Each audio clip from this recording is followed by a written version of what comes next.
Hello everyone, welcome to the second part of the lecture, LICD lecture 11B. Last lecture we have seen the simplest way of I to V conversion, that is just passing a current through a resistor. When we connect a load to this circuit, we have a problem of loading effect. So let us learn today how we resolve this loading effect by using a op amp. So this is my op amp based current to voltage converter. This is my circuit diagram. So we have over here my op amp with the inverting and non-inverting terminal. Non-inverting terminal is grounded, and we have a feedback resistor which is connecting input and output. So that indicates that this op amp is using negative feedback. Hence, it is a linear application of op amp. And at the input sides, well, it is a surprise that we see a current source. Now, you already know how a voltage source looks like. A practical voltage source will contain a voltage source along with a series resistance. Similarly, a practical current source will have the current source along with a parallel very high value of resistance. This both the combination IS and RS is basically called as a current source, right? So this IS and RS is a current source. So let us, and we have connected a load at the output just to, whether the load works or no over here. So V out is measured across the load, and we power the op amp with plus or minus VCC and VE. Now let us analyze this further. So we already know that current flowing into the op amp terminal I minus is 0 because of the very high input impedance of the op amp, and the current IS is the current source. IS is the current source with internal resistance RS in parallel with it. Okay. Now here the non-inverting terminal is connected to ground. That means V plus is connected to ground and V minus is virtually ground. So let me just over here. Yeah, V minus is virtually grounded by virtual ground concept. Okay. Now, since I minus over here, let me just maximize. Since I minus flowing into the open terminal is 0, this entire current from the current source will flow into the resistor RF. I repeat, since I minus current flowing into the op amp terminal is 0, this current IS will flow into the resistor as well, resistor RF. So as soon as this current flows through the resistor, it will create a voltage drop across our RF. Okay, that is what we have written. So this current IS, which we have, which is flowing into the resistor RF is given by, let me just, yeah. So this current IS is given by V minus minus V out upon RF. I repeat, the current IS flowing into the resistor RF is given by V minus minus V out upon RF. So let us see that now. So from the circuit, current IS is given by V minus minus V out upon RF, where V minus we have already seen it's equal to 0, approximately equal to 0 by virtual ground concept. So IS will be minus V out upon RF.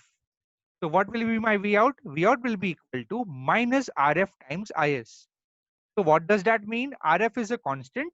So if we remove the proportionality, I mean, if we remove that constant, we'll get V out is proportional to the current IS. That means my output voltage V out is proportional to the source current IS, irrespective of the value of the load RL connected. That is irrespective of the next stage. So here we have a load RL. So that is not reflected at the output at all. So that means over here, my input current that is IS is getting converted into output voltage that is V out, and these are proportional to each other. So that's how the source current IS gets converted into a voltage. Thus the circuit is called as current to voltage converter or I to V converter. Now in this system or in this circuit, we have output in the form of a voltage, input in the form of a current.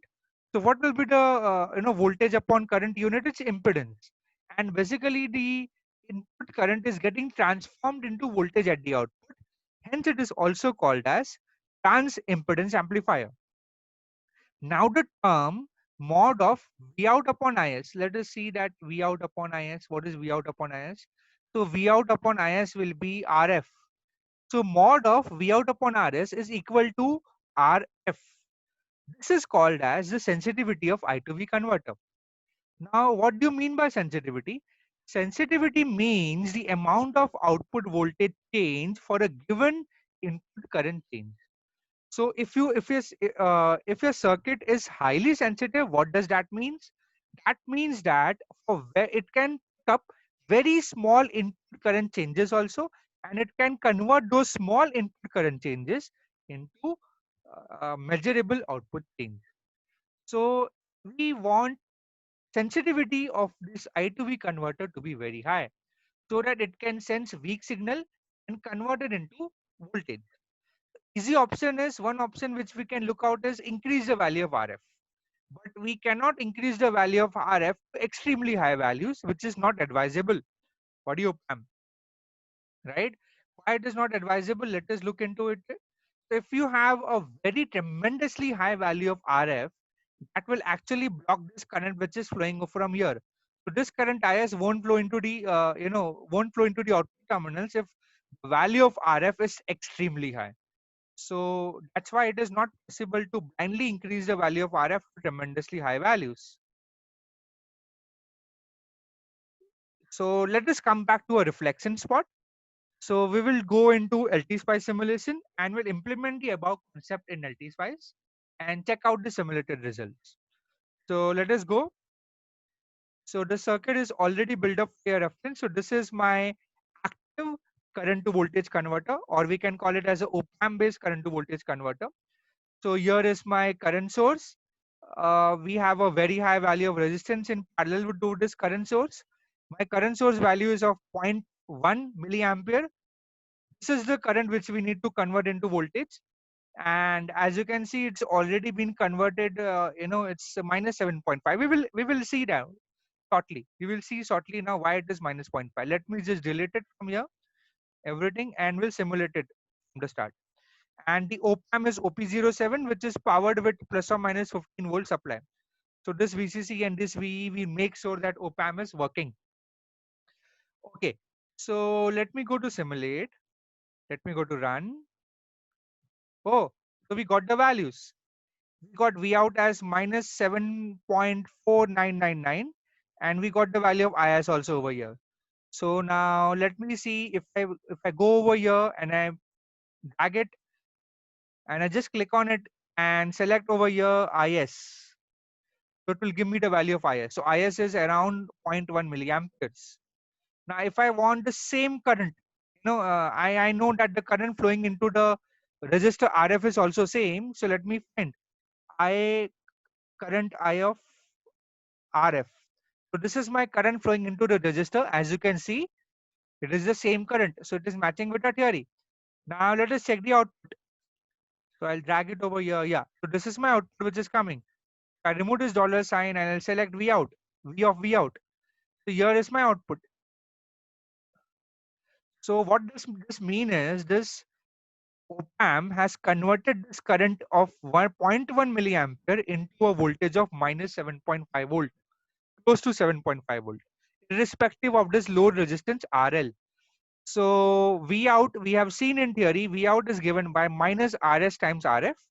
What is IS? IS is basically 0.1 milliampere and RF is 75 kilo ohm. So hence we get this, if you solve it in a calculator, you will get minus 7.5 volt. Now the sensitivity. The sensitivity of this inverter is, this converter is RF.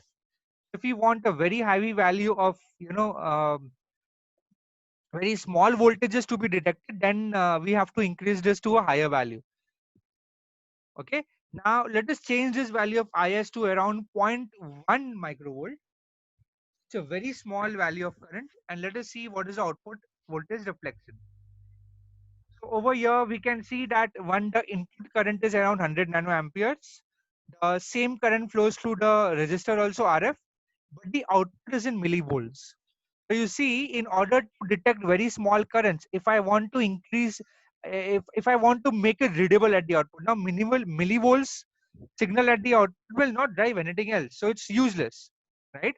The voltage at the output of the op-amp in millivolts is useless. So we have to go for a circuit which will have a tremendously high value of sensitivity, right? This was the functioning of current to voltage converter using op-amp. Let us go back to a PDF. Yeah. So that's what we have learned. If we want to increase the sensitivity, we have to look out for a better technique. So next online session, we will see high sensitivity I2V converter, and also we'll give an overview of some of this I2V converter applications overview. So that's it for this lecture. We have completed the objectives of this lecture. We have seen op-amp based I2V converters, and we have also seen one example in LT Spice of the same. It works basically.